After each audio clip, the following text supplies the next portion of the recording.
Solar power కొనడానికి ఆంధ్ర రాష్ట్రం సుముఖంగా లేకపోతే గౌతమ్ అదాని గారు స్వయంగా పూనుకొని పవర్ సప్లై అగ్రిమెంట్ కుదుర్చుకోవడానికి జగన్మోహన్ రెడ్డి గారికి 1750 కోట్ల రూపాయలు లంచంగా ఇచ్చారు అన్నది ఇక్కడ స్పష్టంగా పేర్కొన్న విషయం. అగ్రరాజ్యమైన అమెరికా ఈ విషయం బయట పెడితే తప్ప అసలు మన దేశంలో మన రాష్ట్రంలో ఇది జరుగుతుంది అని ఇంతవరకు బయటపడలేదు అంటే ఇది ఎంత అవమానకరం.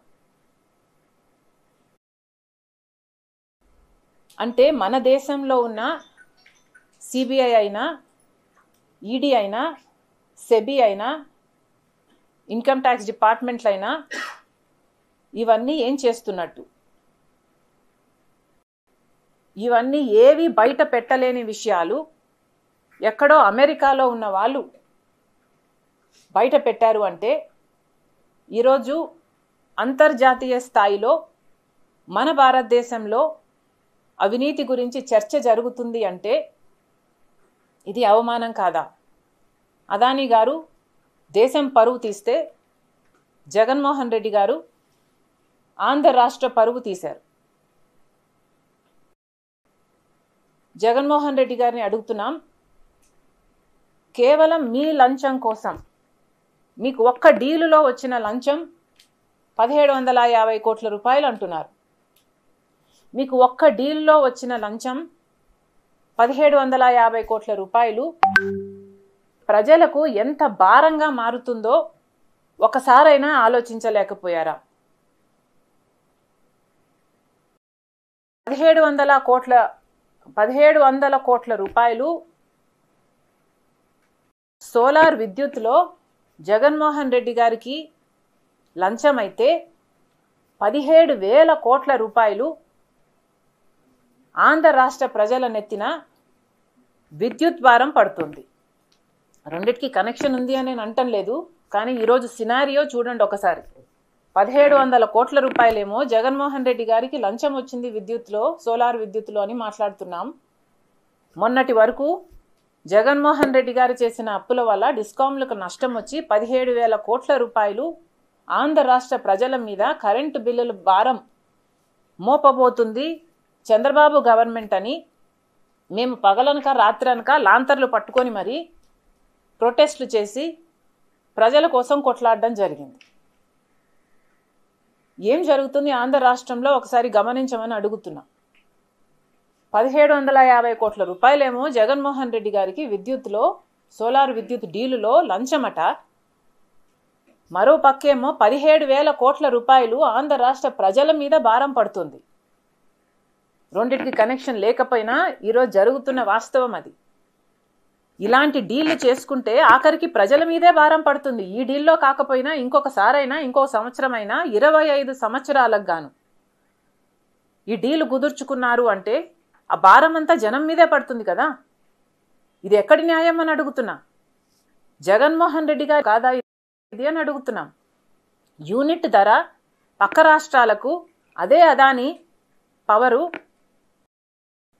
అగ్రిమెంట్లు చేసుకుంటే ఆంధ్ర రాష్ట్రంలో మాత్రం ₹2.49 అగ్రిమెంట్లు చేసుకోవడానికి జగన్మోహన్ రెడ్డి గారు ఒప్పుకున్నారు అంటే కేవలం ఈయనకు లంచం, ఆంధ్ర రాష్ట్ర ప్రజలను తాకట్టు పెట్టడానికి సిద్ధం. ఇలా యూనిట్కి ఇంత ఎక్సెస్గా అదనంగా ఇస్తే ఆ భారం మళ్ళీ ప్రజల మీదే పడుతుంది. ఇలా ఎక్సెస్గా ఇచ్చినందుకు 25 సంవత్సరాలకు గాను దాదాపు 1,00,000 కోట్ల రూపాయలు భారం ఆంధ్ర రాష్ట్రం మీద పడబోతుంది, ఆంధ్ర రాష్ట్ర ప్రజల మీద పడబోతుంది. ఇది అన్యాయం కాదా? జగన్మోహన్ రెడ్డి గారు సమాధానం చెప్పాల్సిన పని లేదా? కేవలం మీకు ఒక్క డీలులో వచ్చే లంచం కోసం ఆంధ్ర రాష్ట్ర ప్రజలను, డిస్కామ్లను తాకట్టు పెట్టడానికి సిద్ధపడ్డారు. ఈరోజు జగన్మోహన్ రెడ్డి గారు అంతర్జాతీయ స్థాయిలో ఒక డిస్కషన్ జరుగుతుంది, ఇంత అవినీతి పరుడు అనే డిస్కషన్ జరుగుతుంది అంటే ఇది జగన్మోహన్ రెడ్డి గారి కుటుంబానికి మాత్రమే అవమానం కాదు, ఆంధ్ర రాష్ట్రానికి కూడా అవమానం, మన దేశానికి కూడా అవమానం. ఇంకెక్కడుంది క్రెడిబిలిటీ అని అడుగుతున్నాం. విశ్వసనీయత అని ఇంత గొప్ప గొప్ప మాటలు చెప్తారే మీరు, మీకు ఎక్కడుంది క్రెడిబిలిటీ? ఎక్కడ మిగిలింది క్రెడిబిలిటీ? 5 సంవత్సరాలు ప్రజలు బంగారు అవకాశాన్ని ఇస్తే దాన్ని అన్ని రకాలుగా దుర్వినియోగం చేశారు. ఎక్కడుంది మీకు క్రెడిబిలిటీ? 1750 కోట్ల రూపాయల కోసం ఈరోజు మీ పేరు ఒక భారతదేశంలోనే కాదు, అమెరికాలో కూడా అవినీతి పరుడు అని ముద్ర పడింది అంటే ఇస్ ఇట్ వర్త్ ఇట్? ఆ 1750 కోట్ల రూపాయలకు మీ రెప్యుటేషన్ అలా తాకట్టు పెట్టడం is it worth it? Jaganmohan Reddy గారు ముఖ్యమంత్రిగా ఉన్నాడు కదా, మరి చంద్రబాబు గారు అయిన తర్వాత జగన్మోహన్ రెడ్డి గారు ముఖ్యమంత్రి అయ్యాక చంద్రబాబు గారికి లంచాలు వచ్చుంటే, చంద్రబాబు గారు అవినీతి చేస్తుంటే మరి జగన్మోహన్ రెడ్డి కాసారండి? మీరు ఎంక్వైరీ వేయాల్సింది, అవినీతి బయట పెట్టాల్సింది. ఈరోజు మేము మీ గురించి కాకుండా చంద్రబాబు గురించి మాట్లాడే వాళ్ళం కదా, ఎవడు పెట్టొద్దన్నాడండి?